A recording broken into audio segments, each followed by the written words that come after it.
everyone. My name is Jeffrey Cataract, and I'm a past Rotary International Director, a member of the Rotary Club of Media outside of Philadelphia in Pennsylvania, USA. And I'd like to introduce you to two individuals. One, and both Rotarians, by the way, Angela Carter, who's a professional executive coach and the co-founder of the Rotary District 7090 Rotary Center for Coaching, and also her coachee, Katie Appleyard, who's a member of the Rotary Club of Lincoln and a newer Rotarian. The video that follows is a recorded live coaching session between Angela and Katie around an issue that Katie was having within her club. To me, coaching is an incredible tool that we can use and take advantage of to grow Rotary around the pillars of retention and attraction and engagement. It can help Rotary leaders at any level to build relationships and to mitigate or resolve conflict that can occur between Rotarians, within clubs, within districts. We've all been there. It happens.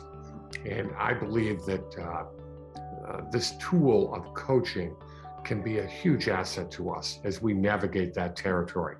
So I would urge you to take the time, invest the time to watch this videotape. There will be information available to you about how to get in contact with the District 7090 Rotary Center for Coaching, learn about the workshops that they've run. I've audited those workshops. I find them to be incredibly helpful, again, to Rotarians at any level of leadership that have to navigate this territory. So I would urge you to find out more about it, and I thank you in advance for taking the time to take a listen to this coaching session. Welcome to the Rotary District 7090 Center for Coaching. The demo you are about to see is a live coaching session that will give you a sense of how impactful this innovative leadership model can be for Rotary. The Rotary District 7090 Center for Coaching offers a three-part series of live, engaging coaching demonstrations that will help you build your leadership capacity, build membership retention, and attract the next generation of Rotarians. The next 20 minutes will be a great investment in your leadership potential in Rotary. We really hope you enjoy it. Hi, Katie. Hi, Angela. Nice to see you.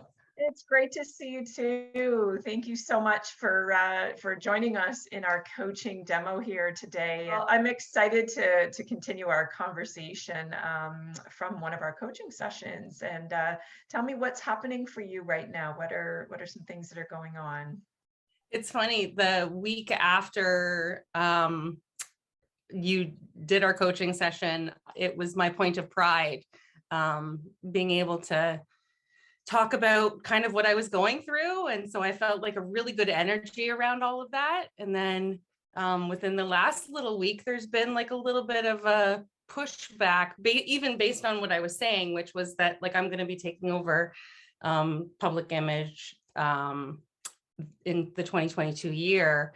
And there's a little bit of pushback between kind of the older generation and my generation, and even some people in between on where we're going to go moving forward and how we're going to do that. So it's been a little bit of a confusing time, like a little bit of a roller coaster. So yeah. Well, sometimes Rotary can feel like that, for sure. I've experienced that myself. But what I love about the organization is, what it stands for and why it exists. So, and I know you've got a bit of a history with Rotary as well. Yeah, my mother was one of the first ones to start the Rotary here in Lincoln. She was one of the founding members. So growing up, I knew that she was on Rotary. I really didn't know what they did. And then when I moved back here and started working where I was able to volunteer, that's kind of when I started getting involved with Rotary through a couple of their events and meeting the people. And then my mother-in-law has been a big part of Rotary as well. So I've kind of grown up with it, but grown into it just within the last probably 5 to 10 years. And then finally, when COVID hit, I decided that, I didn't have the excuse that I didn't have time anymore. So that's when I started getting involved and joined last June. I think it was June that I was officially brought in. Yeah, that's actually a real success story, because of course Rotary was very challenged to have people, join, and people were leaving during this pandemic. So a weird time because it was all online and it was meetings like virtually and stuff. So it's been a weird little time, but. Sure. So Katie, you've got this intergenerational, Rotary experience and history, and joining during a pandemic, which, for Rotary, I think is so exciting, because it was a time when people were, looking to leave Rotary, and we weren't quite sure whether we were going to get people to join. So that is really exciting to hear that your generation is, looking for ways to get involved, and doing it virtually is quite okay. Yeah. So Yeah. tell me what's going on, in sort of in our coaching session here today, what you would like to chat about and what you'd like help with. Yeah, the last time we spoke, I really kind of said, I'm challenged to see what I could bring to the table. And now I feel like I'm trying to bring stuff to the table, but maybe there's a little bit of a pushback, or it's, I question the direction that Rotary wants to go in, not Rotary International itself, but like small clubs, and whether they're ready to like really present themselves in like the way that the next generation behind me would want to see it being presented, so that they want to join. So that's kind of where I'm at right now, just knowing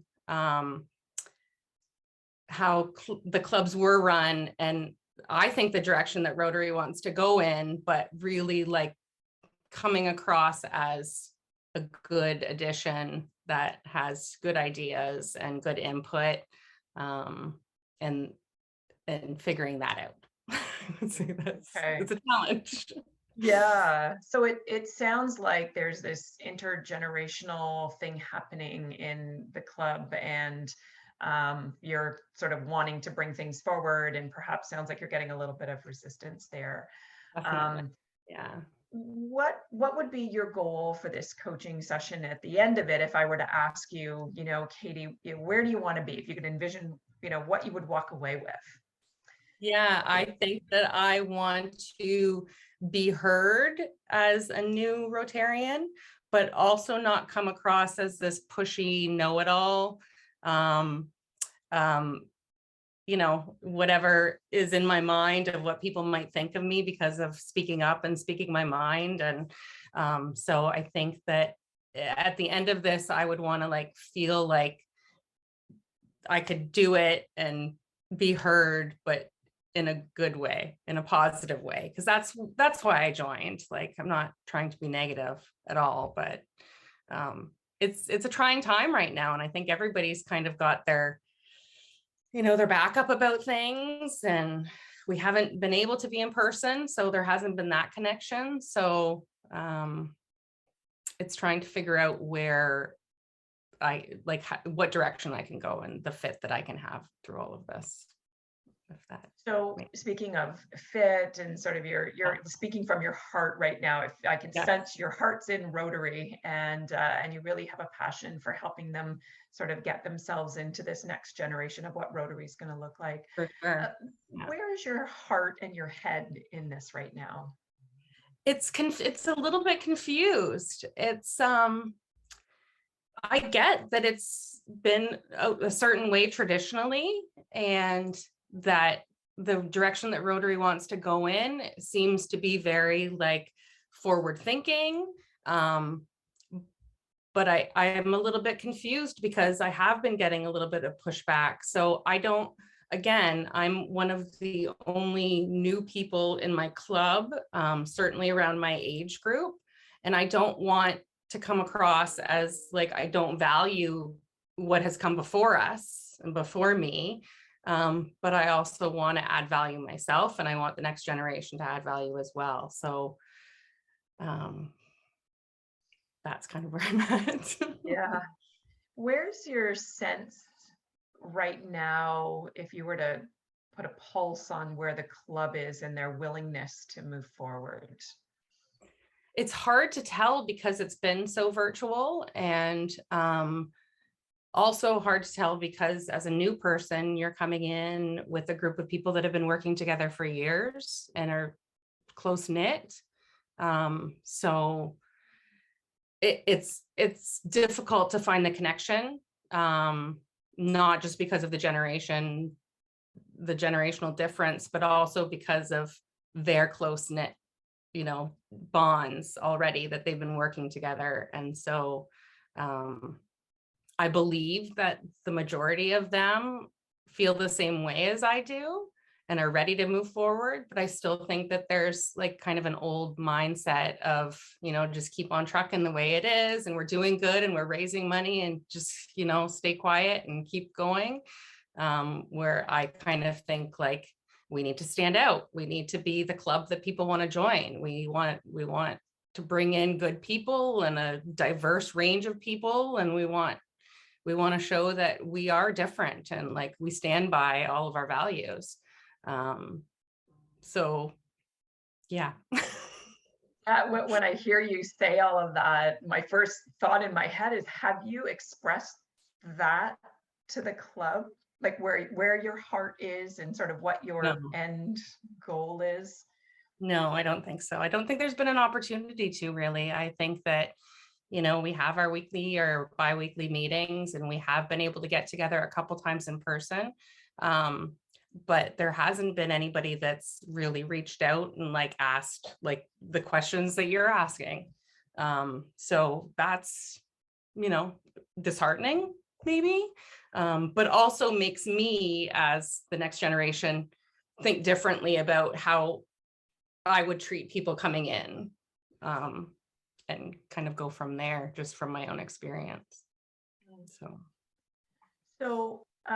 there's a couple of things as we're sort of working through this coaching session. You want to sort of come to a place where you feel confident in your ability to articulate your thoughts and ideas without coming across in a way that might be perceived differently than what you mean to in your heart.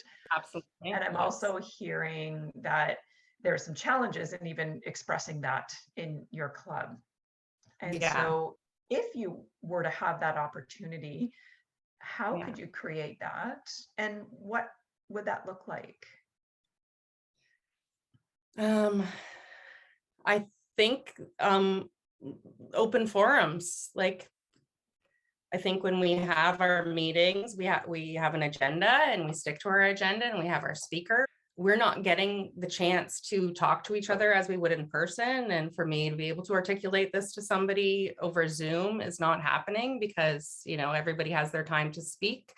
But I think that putting together a group of people to talk about the future of Rotary would be really beneficial, because it gets everybody's opinions out. Everybody can speak their mind, and hopefully at that time, everybody would kind of come to a consensus and be on the same page, where I just don't know, because I don't know a lot of these people very well. I don't know what page they're on at all. So. Interesting. Where would you start?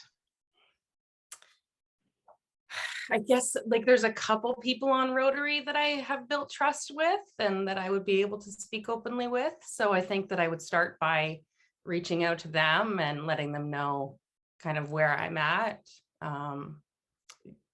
and seeing if they would want to do something like that, and like even start it small, start it with a few, and then hopefully more would want to join in and do that. I guess. When you think about sort of initiating something like that, how do you connect that to now your voice in Rotary and what people would perceive?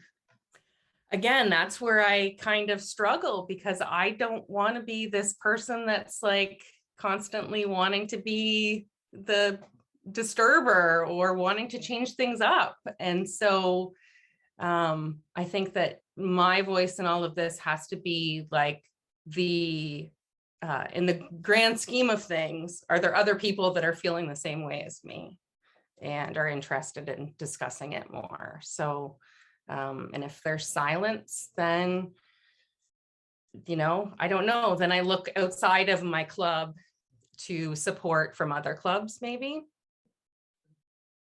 Yeah, I would imagine you're not alone Right.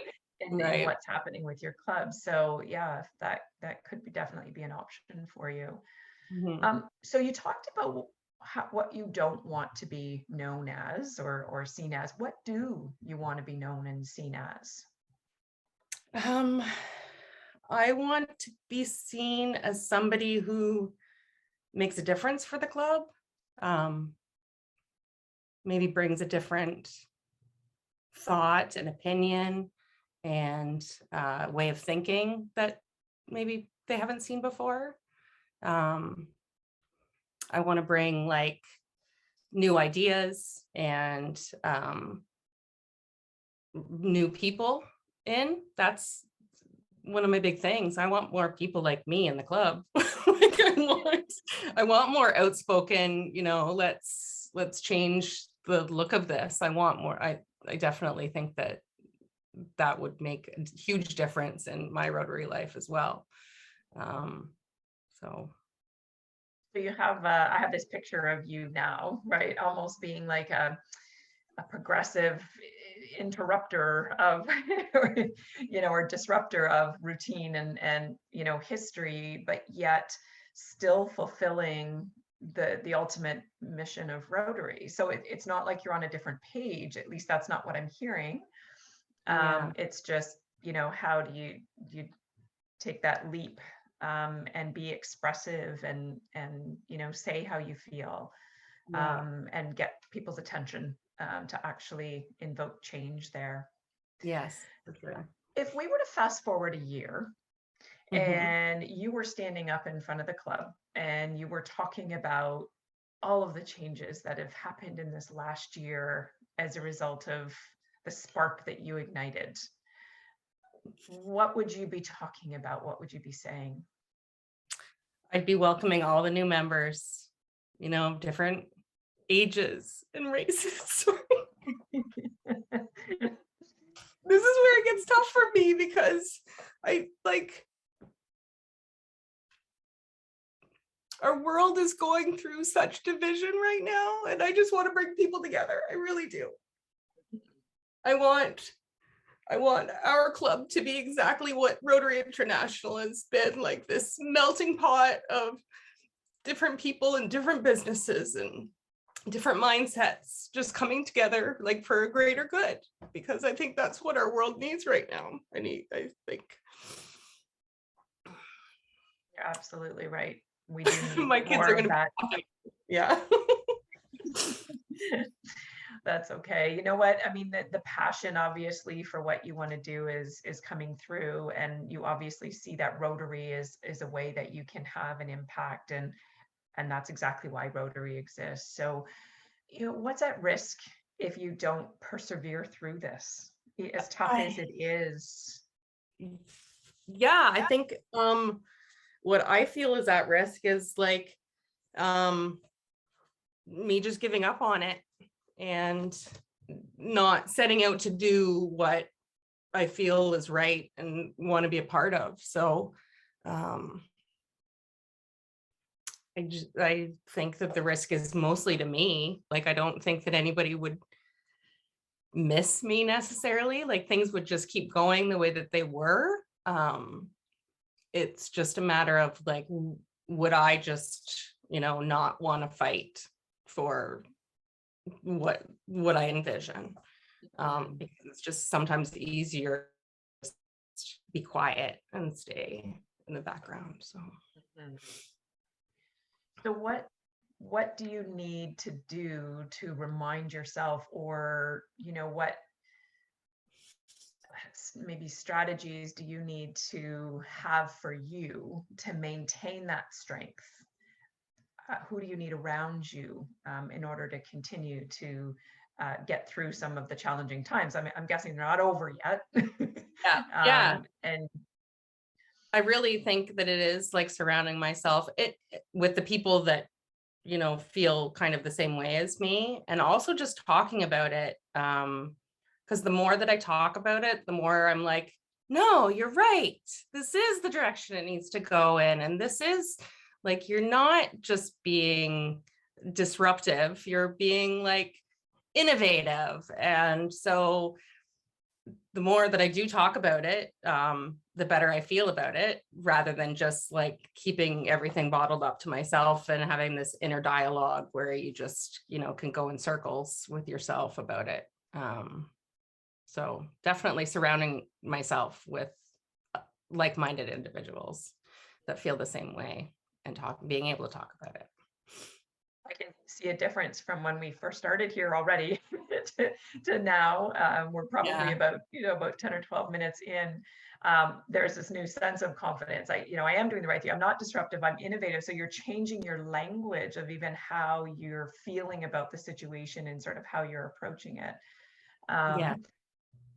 What are you feeling right now? What's your sense right now compared to where we were? I feel like I was like lost at the beginning and kind of didn't know where I was going to take this and where I was going to go with it. And now I feel like there's a clearer path in front of me that again, just speaking about it and getting it off, like we're not scripted. I'm just telling you how I feel and like what I've been thinking. And so just getting that off of my chest is like making me feel better. It's making me feel lighter. So that's great. And actually that is one of the benefits of coaching. We oftentimes don't have someone who's just dedicated to us, even for as short as 10 or 15 minutes, for us to be able to express ourselves. And one of the things you said at the very beginning is, I just want to be heard. And this coaching opportunity with us is an opportunity to be heard, and to be understood for what you're going through. And so it can be very helpful, as you say, once you surround yourself with people and you're in an environment where you have the kind of support that you need, your chances of being successful in what you want to do are going to be there. Absolutely. Yeah. So what's next for you, Katie? So we've got this new sense of energy. We've got this new language about who you are. We've got a new sense of passion relief and a little weight off your shoulders. What's next for you? I think what's next for me is to reach out to some people and share how I feel and get their thoughts. And I really do. It gives me a light at the end of the tunnel that things are going to be reopening again. And so to be able to think that, we might be able to get together in person and speak about all of this, that kind of gives me an energy as well. So my biggest thing is to not just keep this to myself and like start reaching out to people and putting it out there. That's great. That's good. There's more power and unity when we're up there together. So you're not alone. You're absolutely not alone. That's wonderful. So Katie, any final thoughts on sort of the coaching piece here today? I want to thank you for even reaching out to me to do this. Like I said, I was feeling very energized after my kind of surprise coaching during that workshop. But it is very nice to talk to somebody who doesn't necessarily know me or have an idea, but be able to get so much out of me. Like, we've never met in person before. This is only the second time we've ever talked, but I feel very comfortable. Like, you make me feel very willing to open up and willing to think about stuff that I haven't even, processed before. Thank you for that. It's been eye-opening. No, you're very welcome. It's my pleasure. And I think that's what, when you love coaching, I absolutely love coaching. And it is for reasons like this, when you see someone have this sort of aha moment and they have hope and inspiration and a new sense of vitality at the end of it to kind of jump forward in what's next for them. So, so all the best in your continued innovation and creativity in moving Rotary forward. And I'll look forward to reconnecting with you and seeing how things are going. Awesome. Thank you, Angela. You're welcome. Thank you.